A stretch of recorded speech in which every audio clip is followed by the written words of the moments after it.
Imagine this, a mother stabbed 16 times in her own home. Her child beaten, her killer, someone she knew and trusted. It took 15 years to uncover the truth, and a twist will leave you speechless. Kathy Martin was born on October 25th, 1959, in Houston, Texas. Kathy grew up in a peaceful and happy family. During her childhood, she was very close to her older sister. When she was a teenager, Kathy met Mike Odom, whom she later married and started a family with.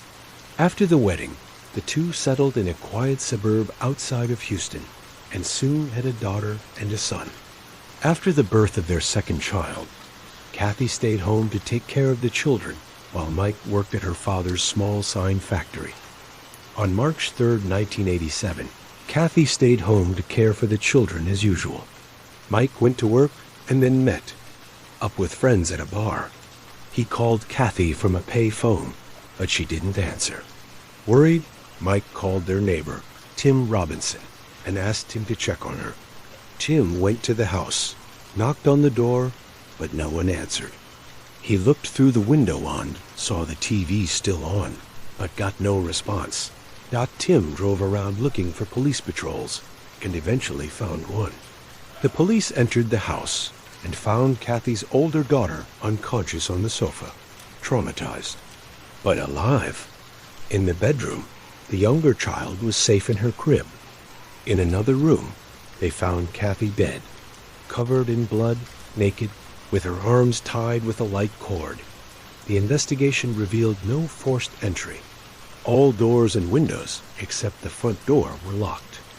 The attacker may have had a key or been invited in. The attacker had tried to clean up in the bathroom. Kathy had been stabbed 16 times, mostly in the abdomen, and sexually assaulted. Suspicion initially fell on Mike and Tim. Both had alibis confirmed by coworkers and passed lie detector tests.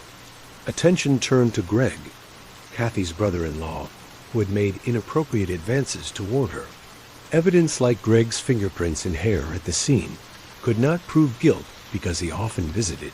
Years later, DNA from the rope used to tie Kathy's hands matched Greg's DNA. Greg was arrested, tried, and confessed after a cellmate reported his confession. He was sentenced to 45 years in prison, but died after 4 years of liver cancer. After that, their family soon welcomed 2 new members, a daughter named Libby and a son named Alex. In 1986, the family relocated to Hayward, where they settled down, established their home, and raised their children. As a child, Michaela was known for being intelligent, lively, and well-behaved. She listened attentively to her parents and followed their advice closely. Sharon was a caring and attentive mother, sometimes making others feel she was overprotective. Given the rise in child abductions in California during the 1980s, her caution was understandable. She always kept her children close to home and ensured they were never far from adult supervision. On Saturday, November 19, 1988, Michaela finished breakfast with her family. Her best friend, 9-year-old Katrina Rodriguez, stopped by to ask if Michaela could accompany her to the local grocery store to buy snacks. Initially, Sharon, Michaela's mother, refused permission. However, Michaela persisted, assuring her mother they would be safe and return quickly. Eventually, Sharon relented and gave her permission. As a precaution, Sharon reminded them to be careful and handed Michaela $5. The girls eagerly grabbed their scooters and left. Before leaving, Michaela expressed her love for her mother. As Sharon watched them go, Michaela and Katrina rode their scooters to the Rainbow Market on Mission Boulevard and parked them outside. Inside, they bought 2 Mountain Dew sodas, 2 beef jerky sticks, and 2 cherry toffees. Engrossed in conversation about their holiday plans, they forgot about their scooters. As they were about to leave, they remembered, but to their surprise, one scooter was missing. They decided to split up and search. Michaela spotted the scooter beside a nearby car. As she bent down to grab it, a man leapt from the car, grabbed her, and forced her into the back seat. The car sped away. Katrina, momentarily frozen, regained her composure and ran back inside to alert the cashier. The police arrived quickly, and Katrina's father was contacted. Sharon, at home, heard the frantic news from her husband Rod. They rushed to the market and found the police already questioning witnesses. As Sharon waited anxiously, she recalled a disturbing poem Michaela had written about people held captive, and an eerie incident where Michaela mentioned noises from the attic. The police gathered descriptions of the suspect and his vehicle. Cashier described a man in his 30s with a mustache, driving a burgundy car, but Katrina's later description differed. A young man in his 20s, with dirty blonde hair, acne scars, and a beige or tan box-shaped car with damage. Efforts to locate the suspect initially focused on the wrong man. Volunteers helped distribute updated posters. The search expanded to parks and forests, but Michaela seemed to have vanished without a trace. Her case made national headlines, appearing on Unsolved Mysteries and America's Most Wanted. A $70,000 reward was offered. Over 5,000 tips were investigated. In the first year, but none led to Michaela. False confessions, like one from an inmate who claimed to know where she was buried, only brought more heartache. The case saw suspects come and go, including Lawrence Binder, who displayed bizarre behavior, and Curtis Dean Anderson, who confessed to multiple murders before his death dot in 2020. After 32 years, advances in technology linked a fingerprint from Michaela's scooter to David Mish, a man already serving time for other murders. He was charged with Michaela's kidnapping and murder. The breakthrough brought hope for answers, though Michaela's body remains missing. Her family, after decades of heartbreak, found some solace in the hope that Michaela may at last rest in peace. She waited anxiously for news at the telephone and later turned to the internet for answers. However, after David was charged with Michaela's murder, Sharon's fight for justice began to fade due to her cancer diagnosis. She eventually passed away in May 2022, finding solace in the fact that she would soon be reunited with her daughter. A new twist has arisen in the complicated case of David, who is currently awaiting trial for his alleged involvement in the kidnapping and murder of Michaela, as well as the murders of Michelle and Jennifer. The search for justice for Michaela has been going on for decades, but may now face a significant obstacle. It seems David, the suspect, might not face the severity of the punishment for the allegations against him. In contrast, David's defense. Attorney Ernie viewed the news as validation, stating that each case against David relies on questionable forensic tactics. Ernie was not surprised by the decision, as it confirms his long-held belief that the prosecution's case has significant weaknesses. Others, however, disagree with the decision. Chuck Euler, a retired lieutenant who worked on another case involving David, believed he should receive the maximum sentence for his crimes. David is currently awaiting trial for 3 counts of murder and 1 count of kidnapping. His case is closely tied to the mysterious disappearance of Michaela, a story filled with unexpected twists and turns. However, the investigation was marred by an initial case of mistaken identity, leading police to waste valuable time in the first 2 days. As a result, Michaela's family was left searching for answers for decades. Hi everyone. Thanks for returning.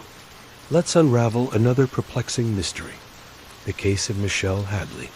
Michelle Hadley was born on December 20th, 1986, in Upland, California. She is the eldest daughter of a business family and was raised in a strict, conservative family. Michelle grew up with a younger sister and had a close relationship with her parents. During her school years, Michelle led a relatively normal life.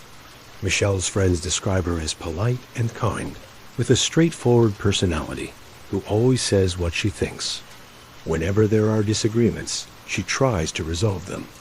Michelle was diligent from a young age, consistently completing her tasks and responsibilities. During her high school years, she was in a long-term relationship with a boyfriend. The couple were together for many years and finally decided to get married in 2008. However, she soon discovered that marriage did not bring her the happiness she had hoped for. After 4 years, the couple's relationship began to deteriorate, and they eventually decided to divorce in 2013. Michelle's life took a turn for the better when she met Ian Diaz, who was 9 years her senior. For Michelle, the relationship felt like destiny. Ian was a U.S. Marshal, and Michelle worked in marketing. They initially seemed well suited to each other. The two met through an online dating site, and after a whirlwind romance, they decided to move in together. By the fall of 2014, Ian proposed to Michelle, and they started making wedding plans. Initially, their marriage seemed perfect. However, Ian's true nature slowly began to emerge. At first, Michelle didn't notice the changes in Ian's behavior and attributed his actions to personality. As time went on, Ian's personality changed for the worse. He became more destructive to himself and emotionally hurtful to Michelle, causing her to be shocked, devastated, and extremely confused. Michelle came from a conservative family, and Ian would sometimes ask her to wear revealing clothes that made her feel uncomfortable. Despite her reservations, Michelle went along with her husband's requests, thinking he was just trying to spice up their relationship. However, Ian noticed that she gave in easily and began making even more daring requests. Eventually, Ian asked Michelle to get her belly button pierced, a request she was initially hesitant about, but ultimately agreed to. However, Ian increasingly pushed the limits. His requests began to become more and more strange. He asked Michelle to quit her marketing job and work at Disneyland, a place he loved and had previously worked at. Perhaps Ian wanted to keep an eye on his wife, and working somewhere where he still had connections made sense to him. Ian justified his suggestion by saying he wanted Michelle to be safer, but in reality, he was seeking greater control over her life. Initially, Michelle found the request peculiar, but driven by her love for her husband and her desire to please him, she agreed. However, as time passed, Michelle began to feel uneasy about the arrangement. She found herself becoming a different person, one that she no longer recognized. She then confided in her husband, but instead of listening to her, he became angry and violent. Afterward, Michelle and Ian decided to purchase a condominium together, hoping that owning a home would strengthen their bond. This decision was made about 2 years after they first met. The couple began their search for a condo in 2015 and eventually found one they liked in downtown Anaheim, although it was slightly more expensive than they had budgeted for at $470,000. At the time of the purchase, Michelle had no idea that Ian didn't plan to contribute to the mortgage payments. When the first payment was due, Ian claimed he was experiencing financial difficulties, but assured Michelle he would pay the next month's installment. She proceeded with the $144,000 down payment, handled the paperwork, and finalized the purchase, thinking everything was in order. However, in retrospect, it was clear that their relationship was already deteriorating. Interviewing locals and searching the landfill during this time, they uncovered several oversights by the local police, including failure to interview Natalie's classmates or hotel room neighbors. It was also discovered that someone had used Natalie's hotel key several times on the night of her disappearance, and that her mobile phone and toothbrush had been left behind a mail. DNA was found on her toothbrush. The investigation ultimately revealed that the Aruban authorities had been negligent in their handling of the case. Jan's father, Paulus, died of a heart attack in 2010, reportedly due to the stress and shame of his son's actions. After his father's death, Jan attempted to blackmail the Holloway family offering to reveal the truth. For $250,000, the family agreed to meet with him and paid in advance of $25,000. During the meeting, Jan provided yet another version of events, claiming that Natalie had resisted his advances, which enraged him, and that he had pushed her, causing her to hit her head and lose consciousness. He then buried her body in a building foundation. However, the police investigation revealed that Jan's claims were false, as the house he pointed to had long been built and its foundation was fully set. At the time of Natalie's disappearance, Jan fled to Peru with the money, but unfortunately, the consequences did not catch up with him immediately. On June 1st, 2010, the body of 21-year-old Stephanie Flores Ramirez was discovered in a hotel room in Lima, Peru. She had been severely beaten, and the cause of her death was determined to be a neck fracture. Surveillance cameras quickly helped identify the criminal, and soon after, Jan was arrested and taken to the police station. He explained that he had met Stephanie at a casino, and after playing poker, they decided to continue their acquaintance in his hotel room. However, when Stephanie accessed his laptop and discovered his connection to Natalie Holloway's death, she became frightened and wanted to leave. Jan realized what had alarmed her, became enraged, and struck her until she died. Jan was captured on his way to Chile and confessed to the crime on the 4th day of his arrest. The news shocked residents in the U.S. especially, as it occurred exactly 5 years after Natalie's disappearance. Elizabeth Twitty expressed her grief, noting that justice had finally been served, albeit at the cost of another life. Jan was sentenced to 28 years in prison on January 11th, 2012 for the premeditated crime against Stephanie Flores Ramirez. He was also ordered to pay $775,000 in compensation to the Ramirez family in 2014. Jan was transferred from Pettis Gordas prison to Chalet Pala prison, where he met a Peruvian woman who visited. Another inmate in 2010, they got married, but it turned out Jan was using her for his own purposes. He showed no signs of remorse or guilt for his actions. Meanwhile, in June 2011, David Holloway filed a petition in an Alabama court to have his daughter, Natalie, who had gone missing in 2005, declared legally deceased.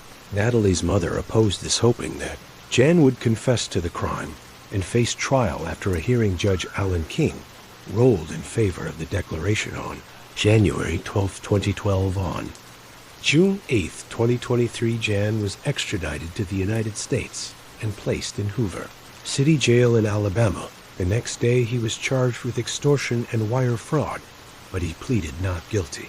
However, on October 18, 2023, he entered a plea agreement admitting to murdering Natalie Holloway. He confessed to fatally bludgeoning her with a cinder block on May 30, 2005, and disposing of her body in the ocean for sharks to consume. Unfortunately, the confession made as part of the plea deal could not be used. In court, Jan was sentenced to 20 years, which would run concurrently with his prison term.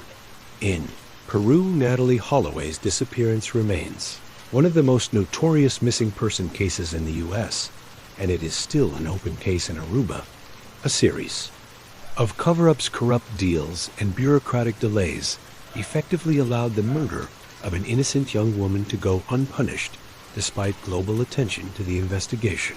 Hello friends, welcome to our channel. Today we're going to take a look at another horrible case with you, the case of Sierra Yugan. Sierra Yugan was a bright and cheerful young woman who spread joy and laughter wherever she went. Her adventurous nature and ability to find humor in any situation made her a delight to be around, even when she made mistakes. As she entered high school, Sierra's confidence and enthusiasm only grew. She fearlessly tried out new experiences, including volleyball, and showed remarkable poise both on and off the court. After returning from a family vacation on July 19, 2016, Sierra was excited to start the new semester at the University of Toledo, where she had plans to study abroad. She had recently bought a new bike and was eager to take it for a spin. Her mom wanted to discuss her study abroad plans with her, but Sierra decided to visit her boyfriend Josh's house, which was 12 mi away beforehand. Sierra left her house in high spirits, wearing shorts and a tank top, and promised her mom she would be back by 10:05 p.m. However, when Josh tried to reach her later, her phone went straight to voicemail. Alarmed Josh called Sierra's mom, who immediately sensed that something was wrong. Sierra's family, including her aunt and Josh, mounted a search effort to locate her. After she went missing, they thoroughly searched the neighborhood, suspecting she might have been involved in an accident. Despite their efforts, they didn't find any clues or signs of Sierra's whereabouts. As time passed, Sierra's family became increasingly worried. Her mom eventually contacted the police, who arrived about an hour later. A concerned neighbor informed the family that County Road 6 was blocked off, and they rushed to the scene. There, they found a chaotic atmosphere and officers who wouldn't allow them to pass the officers weren't able to provide any information, leaving Sierra's family in a state of panic and desperation. They decided to seek help from the FBI. As the night wore on, Sierra's family was left to wonder what had happened to their daughter, unable to rest due to their growing concern. The next day, Sierra's mom and aunt started searching for her by calling hospitals, looking for any unidentified females. Although they didn't find anything, they got a promising lead from Detroit, Michigan. A young woman who looked a lot like Sierra was in the hospital after escaping from a moving vehicle with serious injuries. To confirm her identity, a nurse asked Sierra's family to describe any distinctive marks on her body. Sierra's mom mentioned a scar on her calf and her pierced belly button. The woman in the hospital seemed to match Sierra's description, giving the family hope that they had finally found her. However, their hopes were soon dashed when they discovered that the woman in the hospital was not Sierra. After all, the family was devastated to learn that the person found wasn't Sierra, as they had pinned their hopes on it being her. Joined in, many of whom knew Gretchen's father from his church. Together they searched the entire town, then moved on to wooded areas and the riverbank. A police helicopter was also deployed to scan the area from above. The search continued through the night, but to no avail. The next day, more volunteers joined in. Police posted flyers with Gretchen's photo and information about her disappearance along the roads. Despite their efforts, police were unable to find Gretchen. After several days of searching, no significant clues were found, and Gretchen's fate remains a mystery. The town is known for its safe environment, where children are often allowed to play outside freely without adult supervision from a young age.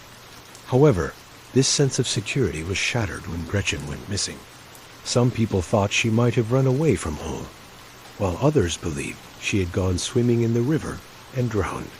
However, the most alarming theory was that she had been abducted by someone. As a result, parents became extremely cautious and stopped letting their children go out alone. Police interviewed bystanders and gathered some clues. One witness reported seeing a girl who looked like Gretchen near the church on the morning she went missing. According to the witness, a green sedan approached the girl, but the witness did not see what happened next. Another person shared a similar story, but described a white Cadillac approaching the girl. Police checked the owners of cars, matching the descriptions in the area. 4 days later, detectives received a new lead.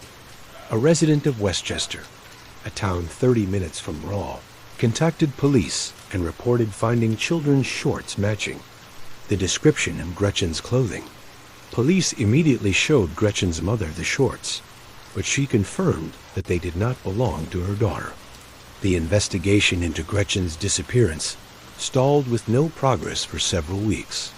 As a result, the police halted their search operation and shifted focus to gathering more information. They continued to interview witnesses, but with each passing day, hopes of finding Gretchen alive dwindled, until October 14th, when police received a phone call. A jogger running in a large national park, about 20 minutes from Brawl, stumbled upon a body. The jogger immediately alerted park rangers, who then notified the police. Upon arriving at the scene, police quickly determined that the body was that of a child. However, due to the severe state of decomposition, identification was extremely difficult. Police suspected that Gretchen might be the victim, so they showed her parents the clothes found on the body. Gretchen's mother quickly identified them as her daughters because she had sewn them herself. Forensic experts later confirmed that the body was Gretchen's by comparing dental records. They also determined that she had died from severe head trauma. Because the body was so badly decomposed, police were unable to gather further information, including whether Gretchen had been sexually assaulted. Additionally, DNA analysis was not available in 1975, leaving police without further leads. News of the murder sparked renewed interest in the case, and police received numerous tips from the community. The investigation turned up no leads. Police screened nearby residents with a history of violent crime, but nothing came up. The case was reopened periodically over the years, and police reviewed the available information, but the investigation yielded no new evidence. Even applying DNA analysis was of no help, as no foreign DNA was found on Gretchen's body or clothing. The case of Gretchen's murder went unsolved for decades, occasionally resurfacing in newspapers and on television. It wasn't until recent years that the case regained widespread public attention. Two local journalists, Joanna and Mike, decided to write a book about the crime, dedicating several years to gathering information. As children, both Joanna and Mike grew up in the same town as Gretchen. Joanna was only 9 years old when the crime occurred. The town changed forever, and children were no longer allowed to roam freely or leave home unsupervised.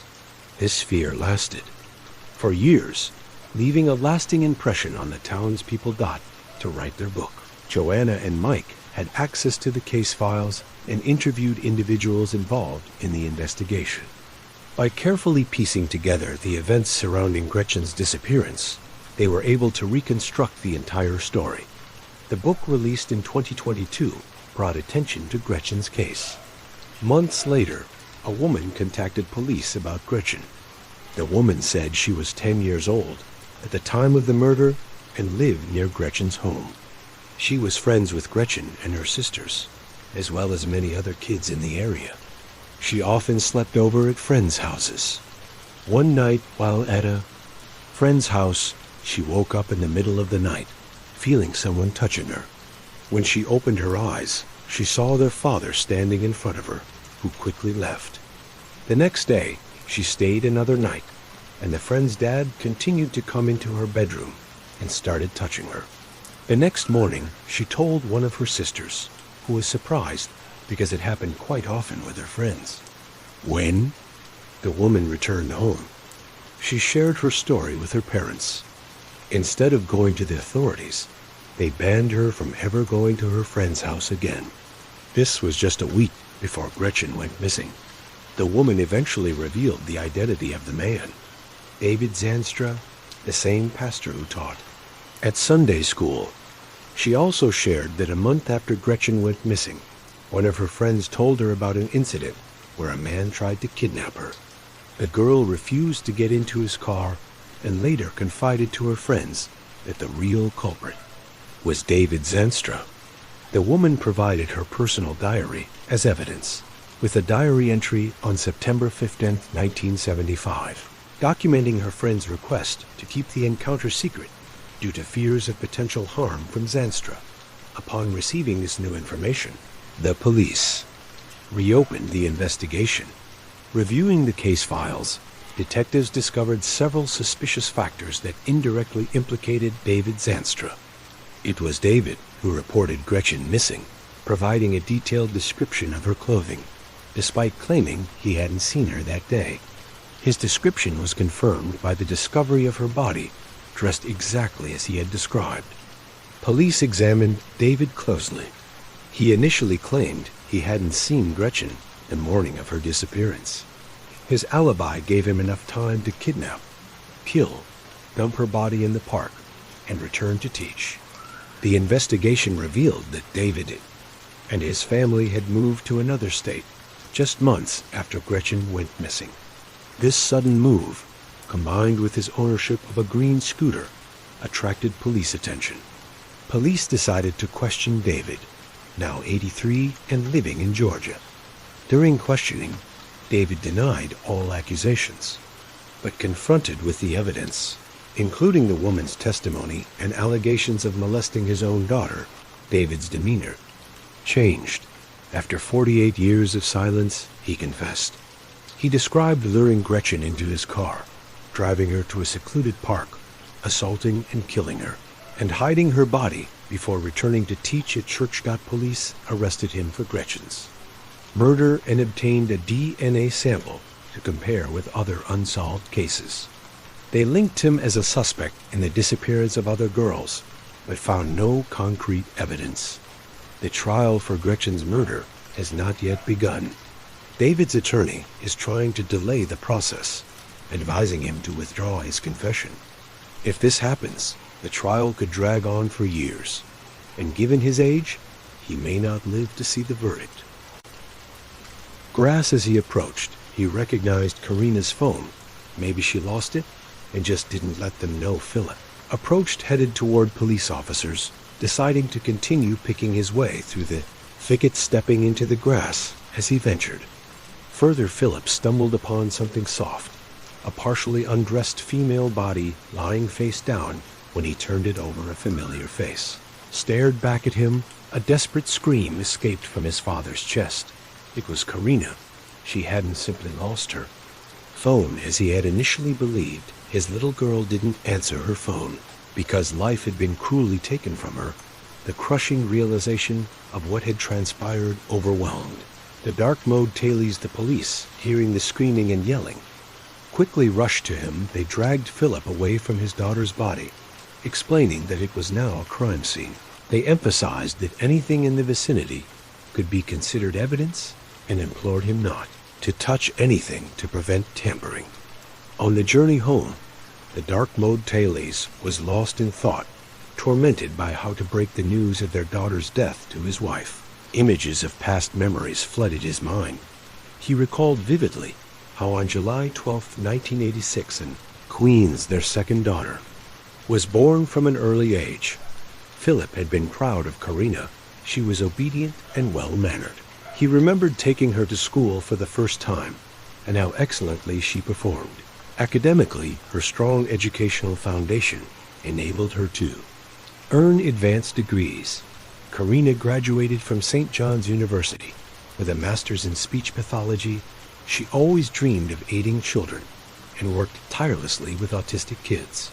Karina loved traveling and writing and had a passion for sports, especially running, an interest she shared with Philip, which brought them closer together.